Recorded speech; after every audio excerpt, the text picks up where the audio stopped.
कहानी की शुरुआत में हमें राहुल नाम के एक बच्चे को दिखाया जाता है जो कि किसी ट्राइब के बीच बेहोश हुआ पड़ा है और ये ट्राइब अभी अजगर राजा को मारने की तैयारी कर रहे होते हैं। तभी राहुल को होश आ जाता है और यहाँ पर एक बहुत बड़ा स्नेक जाइंट आ जाता है जो कि राहुल को घेर लेता है। वो जाइंट स्नेक राहुल पे हमला करे कि तभी राहुल की नींद टूट जाती है और हमें पता लगता है कि ये बस राहुल का मात्र एक बुरा सपना था। राहुल अभी बोट पे अपने चाचा के साथ मछली पकड़ने आया होता है, लेकिन ये मछली पकड़ते पकड़ते काफ़ी दूर आ जाते हैं। राहुल अपने चाचा को कहता है कि वो अभी नरभक्षी द्वीप में आ चुके हैं, जहाँ पे राहुल के मामा ने जाने से सख्त मना किया था क्योंकि उनको लगता है कि उस जगह पे सांप और नरभक्षी वाले पौधे होते हैं जो कि इंसान को देखते ही खा जाते हैं। अब इसके बाद ये तुरंत वापस जाने के लिए मुड़ते हैं, लेकिन तभी राहुल के चाचा देखते हैं कि राहुल अभी अभी बोट से गायब हो गया है। और राहुल के चाचा उस जंगल में राहुल को ढूंढने जाते कि तभी एक बहुत बड़ा जायंट स्नेक उन्हें दिख जाता है, जिसके डर से वो वापस घर आ जाते हैं। वहीं हमें राहुल को उस नरभक्षी द्वीप में दिखाया जाता है कि जो कि वहां पर जानबूझकर गया है। दरअसल राहुल ने इस जंगल के बारे में बहुत कुछ सुना होता है कि इस जंगल की रक्षा एक बहुत बड़ा अजगर करता है, साथ ही यहाँ के पेड़ पौधे भी इंसानों को मार देते हैं। तो राहुल क्यूरोसिटी में यहाँ पर आ जाता है। वहीं दूसरी तरफ राहुल के चाचा अतुल घर जाते हैं और उसके पिता को बताते हैं कि राहुल नरभक्षी द्वीप में से गायब हो गया है, जिसके बाद कुछ लोगों के साथ राहुल की माता और पिता नरभक्षी द्वीप के लिए निकल जाते हैं। हालांकि राहुल के मामा उन सबको वहां जाने के लिए मना करते हैं, लेकिन बावजूद इसके ये सब के सब नरभक्षी द्वीप के लिए निकल जाते हैं। वहीं हमें दिखाया जाता है कि राहुल को उस जंगल में अजीब तरह के फूल और पौधे दिखते हैं जो कि इससे पहले उसने कभी भी नहीं देखे थे। राहुल इस जंगल में आगे की तरफ बढ़ता है कि तभी एक पेड़ की टहनी उसे जकड़ लेती है। वहीं जब ये राहुल को ढूंढने नरभक्षी द्वीप में जाते हैं तो इनमें से 3 लोग ऐसे होते हैं जो कि राहुल को बचाने नहीं बल्कि पैसों के मकसद से यहाँ पे आए होते हैं। इन तीनों का नाम गज्जू, राजू और संदीप होता है और इनका मकसद होता है कि वो यहाँ की कीमती चीज़ें लेकर बाहर बेचेंगे, जिससे वो काफ़ी सारा पैसा बना सकते हैं। जब ये सब राहुल को ढूंढ रहे होते हैं तो तभी एक बहुत बड़ा जायंट स्नेक इन पे हमला कर देता है, जिसमें वो स्नेक जायंट इनमें से एक को मार भी देता है। उस स्नेक जायंट से बचते हुए बाकी लोग दूसरी तरफ भागने लगते हैं कि तभी इस जंगल के पेड़ भी इन पे हमला कर देते हैं। ये इन सब से किसी तरह बच एक जगह पर जाते हैं जहाँ पर कई सारे बड़े बड़े सांप की मूर्तियाँ होती हैं और अब फिर से संदीप और गज्जू के मन में लालच आ जाता है कि यहाँ पर उन्हें खजाना मिल सकता है।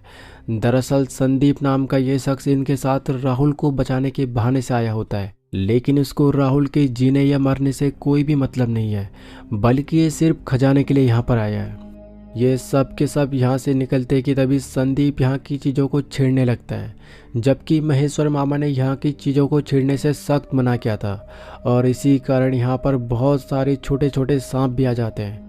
इन सब को तभी राहुल की आवाज़ सुनाई पड़ती है और ये सब के सब राहुल को लेके यहाँ से निकलते कि तभी जायंट स्नेक इन सब पे हमला कर देता है। ये सब के सब एक बेल के सहारे ऊपर सेफ प्लेस में पहुँच जाते हैं, लेकिन इस सब में संदीप के दोनों साथी मारे जाते हैं और अब संदीप सत्या यानी राहुल के पिता को ब्लैकमेल करता है कि वो उनकी सारी ज़मीन उसे दे दे, वरना वो पूरे गांव वालों को बता देगा कि उसकी ही वजह से गज्जू और राजू मारे गए। लेकिन राहुल की माँ उसे कहती है कि वो उसे एक फूटी कौड़ी भी नहीं देंगे और फिर अगले ही पर राहुल की माँ और संदीप दोनों ज़मीन पर गिर जाते हैं क्योंकि इन दोनों को बहुत सारे छोटे छोटे सांपों ने काट दिया होता है। ये सब के सब यहाँ से निकल गांव में सुरक्षित वापस आ जाते हैं, जहाँ पर ये इन दोनों का उपचार करते हैं, लेकिन राहुल की माँ नहीं बच पाती। तो वहीं संदीप मरते मरते बच जाता है। राहुल की माँ मरते मरते उसे कह के जाती है कि वो उसे वादा करे कि वो हर एक जीव के साथ अच्छे से पेश आएगा, साथ ही वो किसी भी जीव को कभी भी नुकसान नहीं पहुँचाएगा। और इतना कहते ही राहुल की माँ स्वर्ग सिधार जाती है। वहीं अब हमें राहुल को दिखाया जाता है जो कि नरभक्षी द्वीप में से एक सांप का अंडा उठाकर लेके आ गया था और अब उस अंडे को तोड़कर एक सांप बाहर आता है जो कि बिल्कुल सोने के रंग का होता है। राहुल इस सांप के बच्चे का नाम आकाश रखता है और फिर उसकी अच्छे से देखभाल करता है। लेकिन एक दिन सत्या देख लेता है कि उसका बेटा अपने घर में एक अजगर पाल रहा है तो वो फिर उसे वापस मांगता है। लेकिन राहुल अपने घर से भाग जाता है क्योंकि उसे पता है कि अगर वो सांप का बच्चा गांव वालों के हाथ लग गया तो फिर वो उसे मार देंगे। वहीं सारे गांव वाले अब राहुल के पीछे पड़ जाते हैं। राहुल एक जगह पे जाकर आकाश को छोड़ देता है और तभी यहाँ पर कई सारे सांप आकाश को अपने साथ लेके जाते हैं और इस तरह राहुल और आकाश एक दूसरे से हमेशा के लिए जुदा हो जाते हैं। समय बीतता है और अब 10 साल बाद दिखाया जाता है कि राहुल अब एक बायोटेक्नोलॉजी साइंटिस्ट बन चुका है जो कि एक बहुत बड़ी कंपनी के लिए काम करता है। राहुल को उसके चाचा अतुल का कॉल आता है जो कि उसे बताते हैं कि उसके पूरे गांव में प्लेग फैल चुका है और लोग सांपों को अंधाधुंध मार रहे हैं और धीरे धीरे उसके गांव के सारे लोग मर रहे हैं। वहीं अब राहुल अपने कंपनी की मीटिंग जब अटेंड करता है तो उसका बॉस उसे बताता है कि वो नरभक्षी द्वीप जाने की तैयारी कर रहे हैं।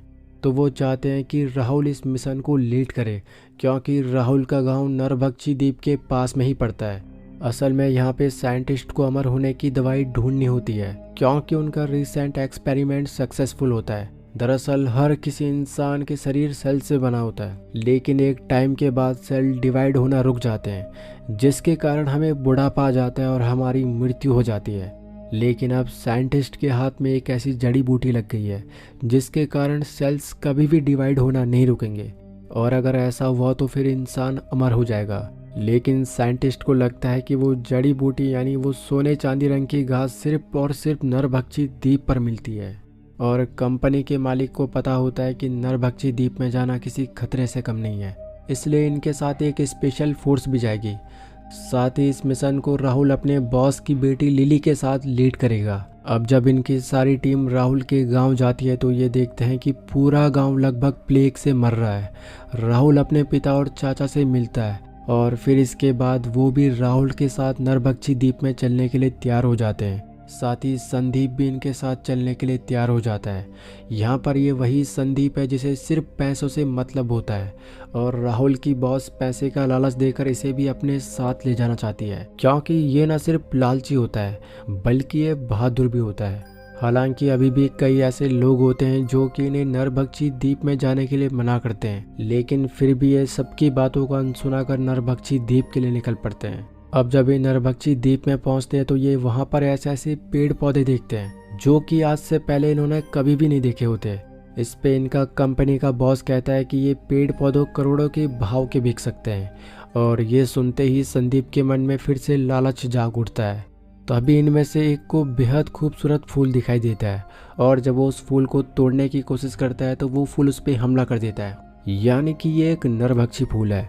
ऐसा होते ही बाकी सारे फ्लावर्स भी इनके ऊपर हमला कर देते हैं। बचने के लिए सब के सब एक गुफा में घुस जाते हैं और गुफा के अंदर राहुल के सीनियर्स को वही घास मिल जाती है जिसके लिए ये सब यहाँ पर आए हैं। ये जब उस सोने चांदी रंग की घास को देखते हैं तो ये उसे उखाड़ने की कोशिश करते हैं लेकिन ये उससे उखाड़ते इससे पहले नरभक्षी द्वीप का पूरा इकोसिस्टम गड़बड़ होने लगता है जिस पे राहुल का बॉस कहता है कि अब उन्हें इस घास की नहीं बल्कि ग्रासकिंग नाम के जानवर के सेल चाहिए जिससे कि ये घास बनकर तैयार होता है। तो अगर इन्हें किसी तरह ग्रासकिंग मिल गया तो ये फिर उसके सेल्स निकालकर उस पर एक्सपेरिमेंट कर सकते हैं। यहाँ पर ये सब बातें कर ही रहे होते हैं कि तब तक यहाँ पर बहुत सारी नरभक्षी फूल इन पे हमला कर देते हैं। बचने के लिए गुफा में और भी अंदर घुस जाते हैं और अब इनके सामने सांपों की कई मूर्तियाँ होती हैं और देखने पे ऐसा लगता है कि ये मूर्तियाँ किसी इंसान ने बनाई है, जबकि आज तक ऐसा कहा जाता था कि नरभक्षी द्वीप में कोई भी इंसान नहीं गया हुआ है। ये जैसे ही इन मूर्तियों को हाथ लगाते हैं कि तभी एक बहुत बड़ा स्नेक जायंट इन पे हमला कर देता है। वहीं दूसरी तरफ हमें राहुल को अपनी बॉस की बेटी के साथ दिखाया जाता है जहां पर राहुल जमीन पर बैठा होता है तो तभी एक बहुत बड़ा स्नेक यहाँ पे आ जाता है जो कि सफ़ेद रंग का होता है लेकिन वो सांप राहुल को कुछ भी नहीं करता। ये देख राहुल समझ जाता है कि ये वही आकाश है जिसे 10 साल पहले उसने जंगल में छोड़ दिया था और आकाश उसे अभी तक पहचान पा रहा है क्योंकि अंडे से बाहर निकलने के बाद आकाश ने सिर्फ और सिर्फ राहुल को देखा था जिस वजह से वो राहुल को अपनी माँ मानता है। तभी आकाश को कुछ एहसास होता है और वो यहाँ से भाग जाता है। यहाँ पर राहुल को दीवारों पर लिखे लेख मिलते हैं जिसे पढ़कर इन्हें पता लगता है कि इस नरभक्षी जंगल में पहले जुजुबेन ट्राइब रहा करती थी जो कि अब पूरी तरह विलुप्त हो चुकी है। साथ ही इस वॉल पे ऐसा कुछ लिखा होता है जो कि इन्हें आगे समझ आएगा। अब जब दूसरी तरफ ये सब एक साथ में होते हैं तो इनके ऊपर एक बहुत बड़ा फूल वार कर देता है। साथ ही यहाँ पर वही जायंट स्नेक भी आ जाता है जो कि इनमें से एक को खा जाता है और इस जायंट स्नेक से बचने के लिए आगे की तरफ भागते हैं और आगे जाकर इन्हें राहुल और लिली भी मिल जाते हैं। यहाँ पर लिली ने बताते कि उसने सोने चांदी वाला अजगर यानी कि आकाश को यहाँ पर देखा। तो अब कंपनी की मालकिन संदीप को कहती है कि वो किसी भी हाल में सोने चांदी वाला अजगर ला के दे जिसके सेल से इंसान अमर हो पाएंगे। लेकिन राहुल सबको समझाता है कि उन्हें यहाँ से निकलना चाहिए क्योंकि यहाँ पर बहुत ज़्यादा खतरा है। लेकिन उसके मालिक और मालकिन यहाँ से जाने के लिए मना कर देते हैं और उसे बताते हैं कि वो अमरता की दवाई अगर उन्हें एक बार मिल गई तो फिर वो यहाँ से चले जाएंगे। कंपनी की मालकिन संदीप को पैसों का लालच देती है कि वो सोने चांदी वाले अजगर को जिंदा पकड़े। संदीप पैसे के लिए ये सब करने के लिए तैयार हो जाता है और साथ ही वो राहुल के पिता और चाचा को भी समझाता है कि अगर उन्हें एक बार वो अजगर मिल गया तो फिर उसकी दवाई से उनके सारे गांव के लोग ठीक हो सकते हैं। ये बात सुन अब सब के सब उस सांप को पकड़ने के लिए तैयार हो जाते हैं। आगे जाने पर ये देखते हैं कि वही बड़ा जायंट स्नेक उस सोने चांदी रंग के घास के साथ लिपटा हुआ है। दरअसल ये देखते हैं कि उस जायंट स्नेक के घाव पर सोने चांदी रंग के सांप के छूने से वो घाव भर जा रहे हैं और ये देखते ही सारे के सारे शॉक हो जाते हैं। तो यहाँ पर राहुल सबको बताता है कि दीवारों पे बने एक चित्र से साबित होता है कि आकाश इस द्वीप पर उस सोने चांदी रंग के घास का सबसे बड़ा स्रोत है। तो अब इसके बाद कंपनी की मालकिन सबको कहती है कि वो आकाश को जिंदा पकड़े और दूसरे स्नेक जायंट को मार दे। जिसके बाद ये सब उस जायंट स्नेक पे हमला कर देते हैं। हमले के जवाब में वो जायंट स्नेक भी इन पे हमला कर देता है। जायंट स्नेक के इस हमले में राहुल को भी चोट लग जाती है। साथ ही वो जायंट स्नेक राहुल के अंदर अपना जहर छोड़ देता है और अब राहुल अपनी लाइफ की अंतिम सांसें गिन रहा होता है। लेकिन इससे पहले वो मरे यहाँ पर आकाश आ जाता है जो कि राहुल के घाव पर अपनी लंबी जीभ को टच करता है और जैसे ही आकाश ये करता है तो राहुल बिल्कुल सही हो जाता है। लेकिन संदीप धोखे से आकाश के सर पे वार कर देता है जिससे आकाश बुरी तरह जख्मी हो जाता है। अब वहीं ये देख कंपनी की मालकिन संदीप से बहुत खुश होती है और उसका इनाम 2 गुना कर देती है। ये यहाँ से निकलते कि तब तक वही जायंट स्नेक इनके ऊपर दोबारा से हमला कर देता है लेकिन ये सब किसी तरह उससे बच जाते हैं। वहीं अब कंपनी की मालकिन कहती है कि अब वो और नहीं भाग सकती क्योंकि वो बूढ़ी हो चुकी है। लेकिन उसका असिस्टेंट उसे बताता है कि अब तो उन्होंने सोने चांदी वाले अजगर को पकड़ लिया है तो अगर उसने आकाश का पेट खा लिया तो वो हमेशा के लिए यंग और खूबसूरत दिखेंगी।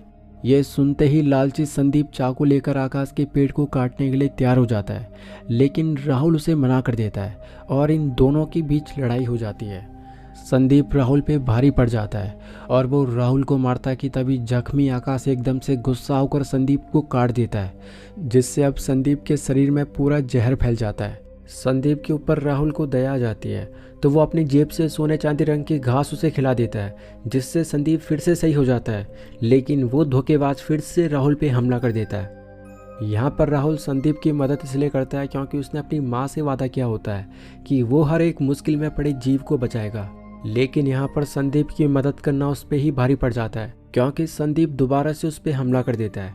लेकिन फिर एक बार आकाश बीच में जाता है और वो संदीप को जकड़ लेता है लेकिन संदीप उस सांप के खून को ही पीने लगता है जिसके बाद अब आकाश लगभग अधमरा हो जाता है। इसके बाद संदीप दोबारा से चाकू से राहुल पे वार करने जाता है जिसमें सत्य अपने बेटे को बचाने के लिए बीच में आ जाता है और अपने बेटे को बचाने के लिए सत्या की यहाँ पे मौत हो जाती है।